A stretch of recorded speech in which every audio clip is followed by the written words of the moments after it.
Hey, good morning. How's it going, everybody? Good to see you. It's been a little while since I've been streaming. Got to get back on my streams. I'm like, all right, I'm getting in there. We're going to do some streaming. It has been a little bit a while, but I am on the game. It is streaming time. Look, been working hard trying to get the Mermaids finished. It is a big project to remaster and relay out the pages of a book that's already drawn. Thank God for Chris Rankowitz. The guy is amazing. He's really helped out, AKA Rankabot. I ran across this article first in Hollywood Reporter, and then I ran across it again on Bounding Into Comics. I'm like, yeah, it's time to start talking about this. Whoa, April, you remembered. Mighty Joe. Yeah, that's my street name. If this is what Mighty Joe's talking about. If Adam Post was going to be a girl, he was going to be named April. You know what? I got to call my dad and ask him, why was he going to name me April if I was a girl? I mean, it's not a bad name, but why did he tell me he was going to name me April? He's hinting things at me. I don't like that. I know it's Saturday morning. I don't do this on a schedule. I got to get more streaming going. That's what I'm here for. But yes, that was funny as hell. It was funny as hell, and those things kind of stay with me, and I have a hard time letting them go. But I came across the Mermaids. I should say that my Mermaids, the Making of the Mermaids book. Well, your book. You guys have backed it. You supported it. This was originally going to be 100 pages. This is for the Mermaids campaign, and it turns out that there's so much cool stuff. There was so much work done on the Mermaids. I really wanted to include it. As much as I could about the Mermaids universe, because it is its own world, its own universe. There's more than 30 characters involved. So it's like 112 pages. It's freaking enormous. It's my third in this series of the making of books that we've done. So it's a huge book. So I'm glad to have these in print. We do have a few left. You can back it if you haven't gotten it. It's in the, there's a link in the description for it. For the Mermaids, and it's on there too. But what's pretty amazing is Spawn is kind of bringing back the universe concept. And universe means different things to different people. But this is pretty cool. It's successful. I mean, it's sold a hell of a lot of copies. So what they sold in pre-orders, and this is just the comic stores. I mean, really, crowdfunding is amazing for new creators. But for creators that have a big following, like obviously Todd McFarlane has probably the biggest following, or at least near the biggest following of comics creators. He can sell copies. So he announced a few months ago he's going to be doing this, and now it's come out. He's doing it. They pre-sold 211,000 copies, it was announced. And if they overprint, they'll sell out of whatever they print. It's a hot book. Hot books are hot books. So Image Comics touts big numbers for Spawn Universe #1. Spawn Universe #1, what is that going to be? It's a bunch of Todd McFarlane Spawn-related characters. He's got Gunslinger Spawn in there. He's got his Gorilla Spawn character, Cygor. I don't know who exactly that is, but he's got him in there. But 211,000 copies. A lot of comic stores have gone out of business. A lot of comic stores do not exist anymore. Back in the day when he started Spawn and when I started publishing most of my comics, 1992, there were thousands of comic stores. There was a good 10,000 or so. There's really only about maybe 1,000 good comic stores left. Good meaning like they're serious and dedicated into doing comics. But they're out there. They're out there. They're doing stuff. Yo, Past Master Dan, my young brother from another mother. Where have I been? It's so funny because every day I'm like, I don't really have time for a stream now. I'll do a stream later. I'll do a stream tomorrow. Like, it's tomorrow. Don't put this stuff off. You got to get it done. So yeah, I especially when I see something and I'm like, I really want to talk about this damn thing. I'm going to do a stream. I got to do more streams though. And I was on Frega's the other night, and Frega's cool. Frega was in the game back in the Image Comics days when things were clicking. So Spawn Universe, 200 211,000 in pre-orders at a $6 cover price. That's, more than 1.2 million retail sales net to the publisher. Publishers, when we sell through comic stores, we get 40% of cover price, which is not bad. It really isn't. You just got to have high enough price that you can make money. So that's telling you he's getting a good 500,000 for 211,000 copies, and he'll get more if he prints more. If they print 250,000, they'll sell it. They'll also do another 50 or 100,000 in a second printing. All you have to do is a second cover. He's going to do additional. Plus, it's going to be physically probably a big enough book that it can go into bookstores and be sold in other places. So it's going to sell. It's going to make money. Splackgut says you'll test this title out. Only ordered one copy. The cover is $6 for 64 pages. It's true. $6 for 64 pages isn't bad. McFarlane doesn't skimp on stuff. And honestly, when you're doing the small end and your budget's tight, you got to be really careful, because if you go one way to the left or one way to the right, you lose money. As a publisher, they got problems with that. But when you're Todd McFarlane, and at this point, he's got a net worth of more than $100 million, he can afford to just make sure everything is done just right. And even if they don't make money on the book, he's doing okay, But he's actually talking about some interesting stuff, because he's talking about going monthly and launching monthly series after this book. Good morning to you. Good to see you, Genuine. Hey, what's up, Genuine? So check this out. This is a real deal. So what it basically kind of tells you is, usually with a number one book, you sell more copies. This is number one when you're selling it to comic stores. That not as much with crowdfunding, which is interesting. When you're selling a number two in crowdfunding, a lot of times you can sell more than book one. But in comic stores, you start off with big numbers with a book one. But not everybody. See, what happens is, if people are happy with it, if you do well in comic stores with a book number one, this was Valiant 1.0. This was independent publisher Joe Linsner at the time with Cry for Dawn.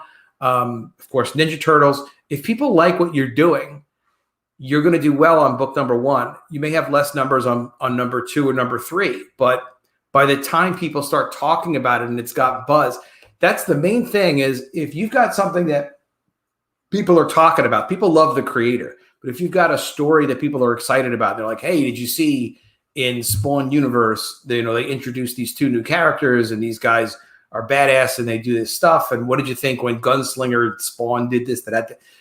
If people are talking about the story, that's what we used to do. I mean, it's funny because it's old timey stories, but people used to go to comic stores on Saturday to buy the new comics, but they would also kind of stand around talking about comics and talking about the stories. They'd be like, hey, did you see what happened in X-Men last week? And they're really, really into it. So we have a lot of people interested in our comics on YouTube. Making comics is a ridiculous passion for me. I've made more than 1,000 comics. But getting people to really be interested in talking about the stories of your characters, that's when you really know that you've got something good, that you've got people's interest. And there's no way to manufacture that. You can make, this is a beautiful looking book, and I hope people love the story of the Mermaids. It's a very well done story. They may not. I'll find out. They got to tell me when they see it. I can't create that. What do you mean no proofreading? Dan, don't make me paranoid. No proofreading.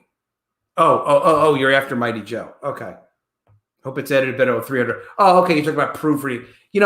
Look, editors in comics, terrible editors are like terrible artists. Terrible editors are like terrible writers. Terrible editors are like terrible letterers. Nobody don't need no terrible people working on comics. However,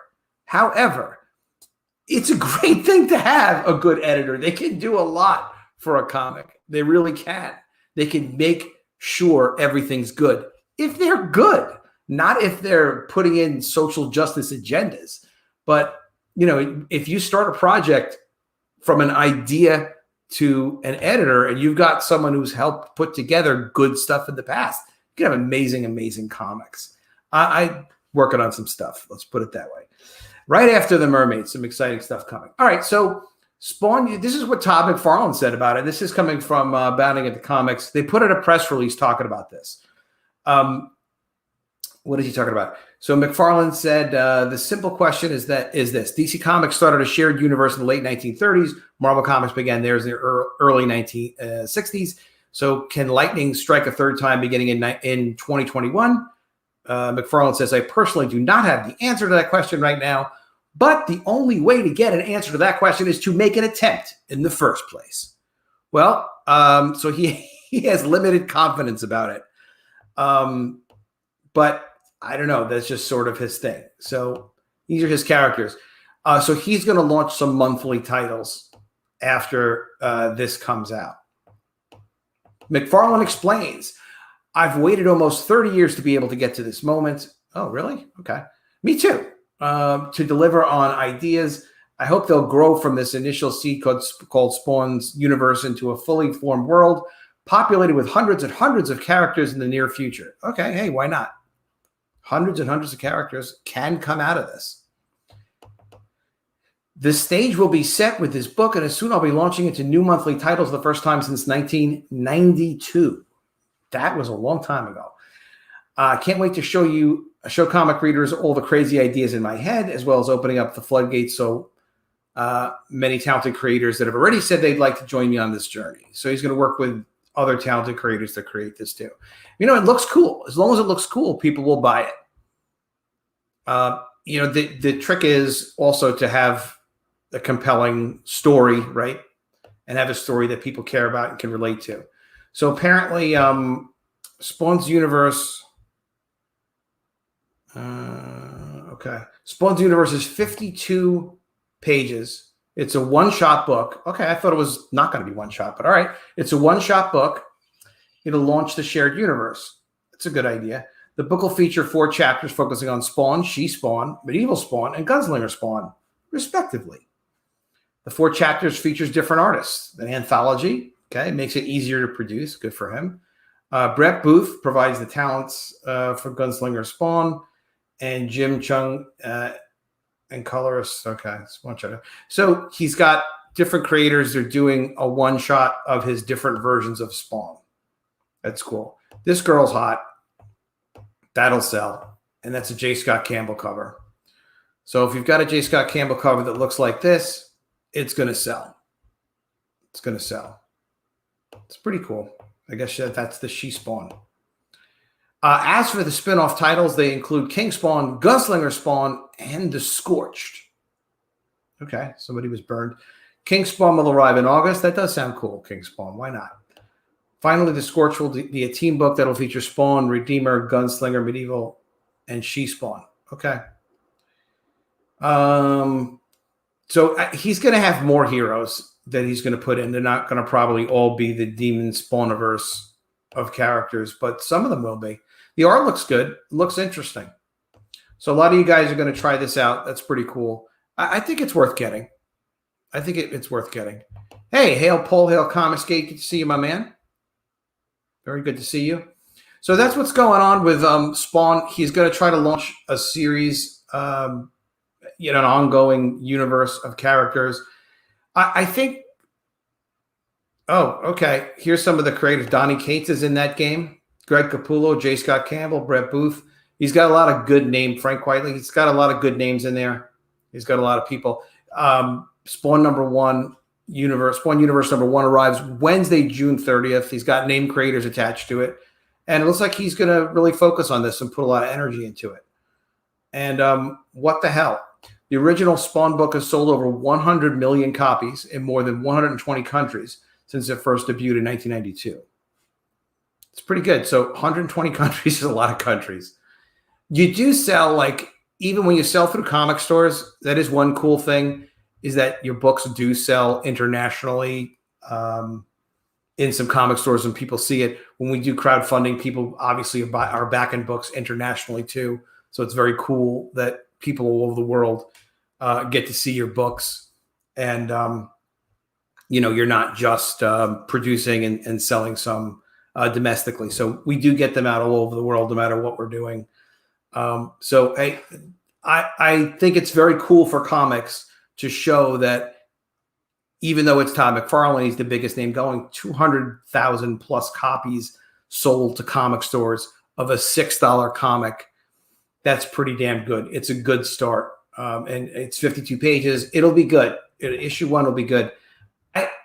People like his ideas. People like it, and they give him a major pass on any issues with story all the time. So how many Spawn books can he sell?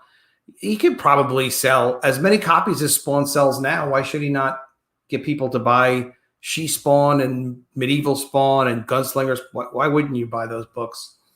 Have you seen this story? I want to do this story too. It's not Spawn, but it's really funny. I came across this yesterday. I don't know if you guys have seen this, but they're redoing Mindy Kaling. Mindy Kaling gets to do whatever she wants, I guess. She worked on The Office. She's a producer, and I guess she's going to be Velma. Mindy Kaling led adult-oriented Scooby-Doo animated comedy to focus on race-swapped Velma. It will not feature Scooby-Doo. So it takes place in the world of Scooby-Doo. She gets to be Velma. But Scooby-Doo is not in it, which is really odd because, they called the show Scooby-Doo, right? And so you'd think. Warner Media has revealed a number of new details regarding actress Mindy Kaling's upcoming adult-oriented. When adult-oriented means they're warning you of something. I don't know what they're warning of you about, but we'll see. Scooby-Doo animated. It's a Scooby-Doo animated comedy without Scooby-Doo. Scooby-Doo verse, including its focus on a race-swapped East Asian version of Velma Dinkley. I like that name, Dinkley. I didn't know her last name. Including its focus on, and complete lack of both the mystery machine. No mystery machine and no dog. Wow. So they're really relying heavily that you know what the hell this is. What are they going to call it? Okay, we'll find out. Maybe here it is. Scooby-Doo Mystery Incorporated Season 1. No, that's from 2010. Okay, so that's old. We don't know yet. These new pieces of information first came to public attention during the Warner Brothers Global Kids, Young Adults, and Classics President Tom Ashling's June 8th keynote presentation for the TV Kids Summer Festival. If it's adult themed, why is it a TV Kids Summer Festival? They're corrupting your kids, okay? I don't have any good explanation for why they would do that. It doesn't actually make any sense. When asked by panel host and TV Kids Group editorial director Anna Karugati, how about finding and nurturing talent? Okay, yeah, how about that? Asham asserted that it's always the most important thing we do, no matter what generation we are in the business, before proceeding to present Kaling's Scooby-Doo series, an example of how the studio has pursued said talent development. I don't really get what they're talking about here. We have a not for children. Are you sick? Why would you take a children's property and make it not for children? It goes against it being a children's property. The answer is you got corrupting children as an answer. You also have an answer of well, there's a built-in audience, so why not? But the tongue-in-cheek stuff they did usually that was like a hint to adults in children's stuff. They started that first with but in Lion King, Jeffrey Katzenberg put in a lot of adult moments here and there in the original Lion King, and it was successful. It was like adults liked it, kids liked it. It was incredibly successful. The original Lion King. He had to sue them for years to get his money on that. But anyway, but now they're just going to take children themed stuff and then take a character out and put them into adult situations, I guess. She was excited to reimagine what Scooby-Doo would be like if Velma were of East Asian descent and lived in a different world. What? Why? Okay. And that version, which is going on HBO Max first, there's no dog and there's no van, but we have our 4 key characters going through different lens. a different lens. He continued. So allowing our creators to play with our IPs is super powerful. It is super powerful. Yeah. This is the thing. Like, if you don't keep the integrity of intellectual property and you just kind of mess with it, I mean, you could probably do that once every 10 years. You could do it as a standalone, like The Dark Knight was separate from Batman's ongoing series, but you really you really mess with the brand. But I guess who cares anymore?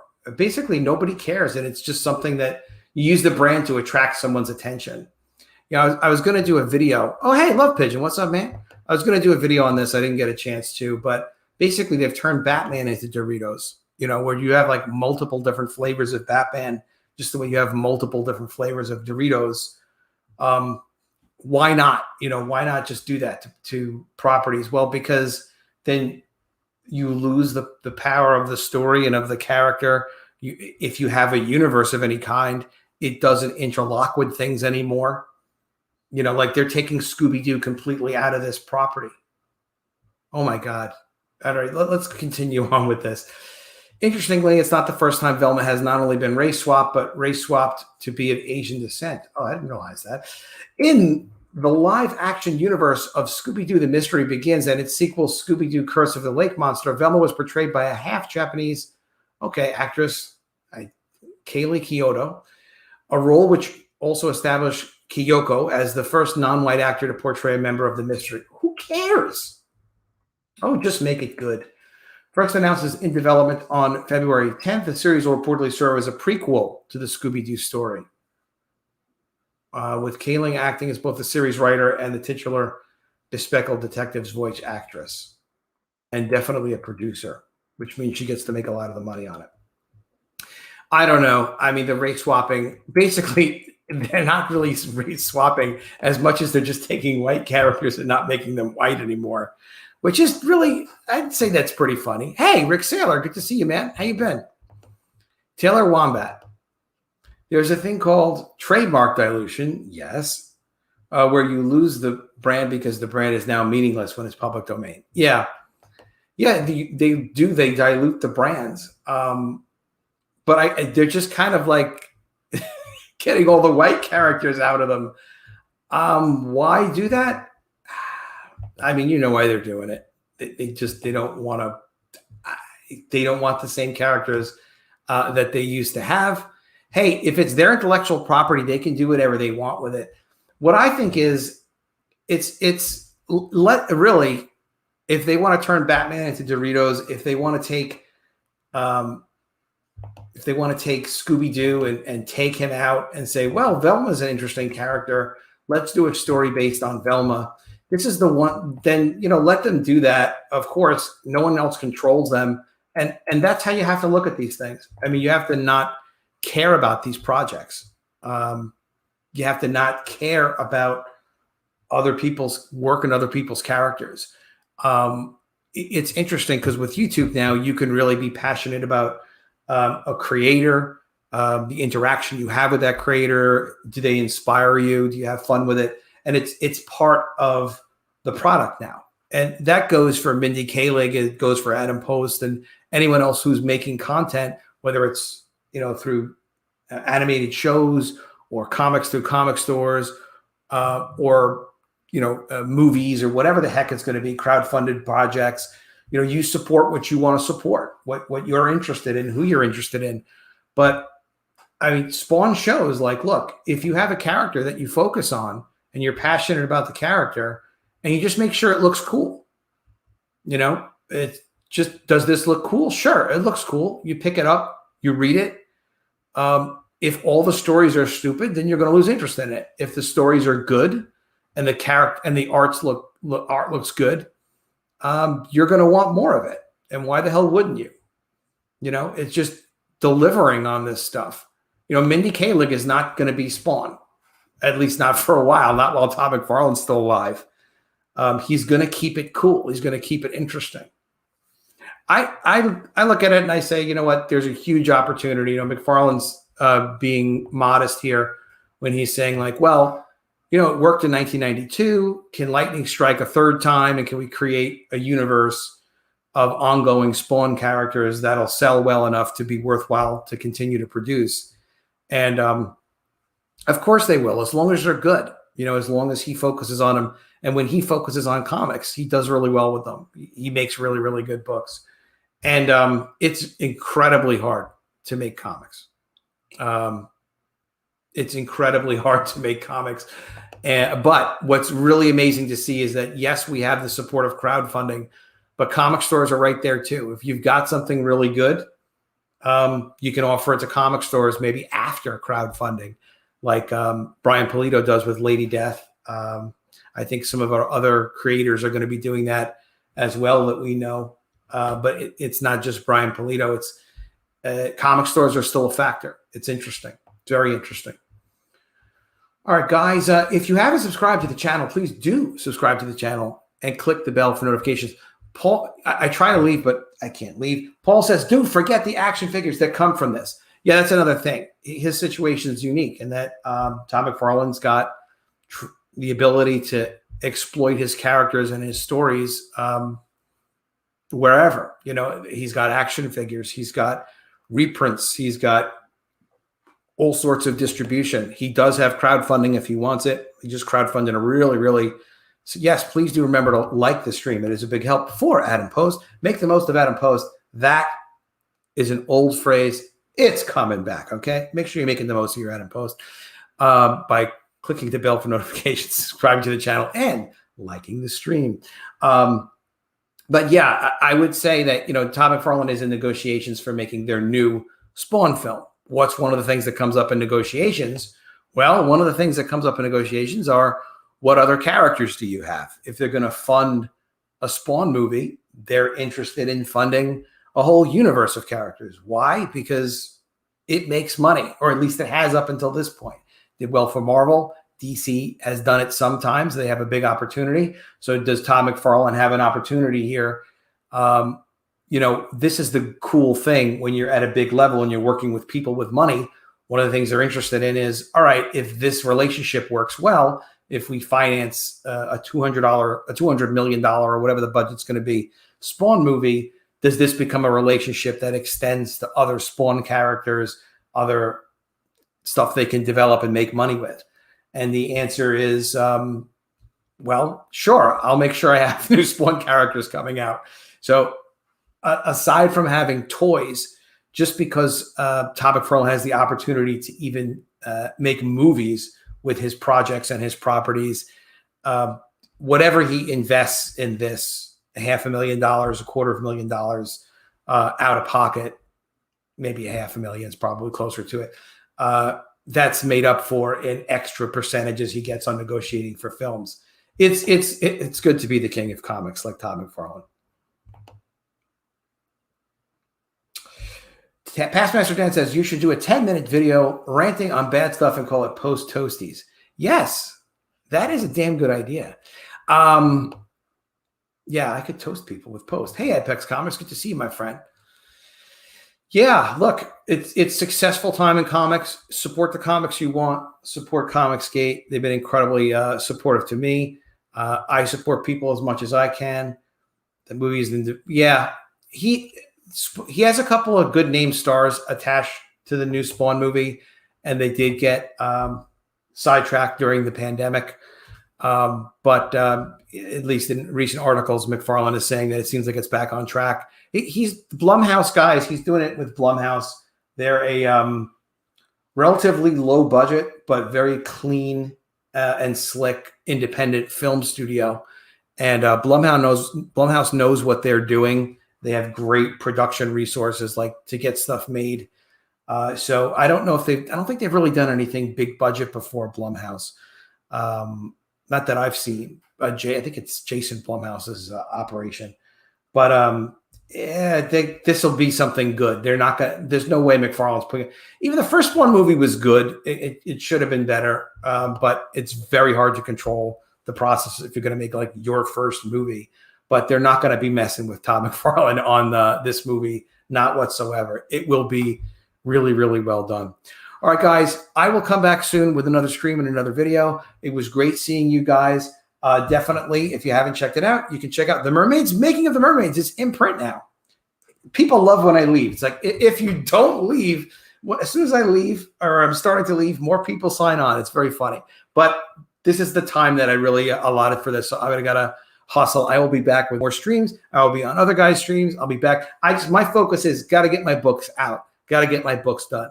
And The Mermaids is running a couple of months late at this point. And to me, that's an absolute killer. I do not believe in letting anything be late, but we are putting so much work into the layout thanks to the Rinkabot, Chris Rinkowitz. All right, Paul, thank you. That helps usher me off. I will have a good day. You guys have an amazing day. I will see you again soon with another video. And if I don't see you, I will miss you. Make the most of Adam Post.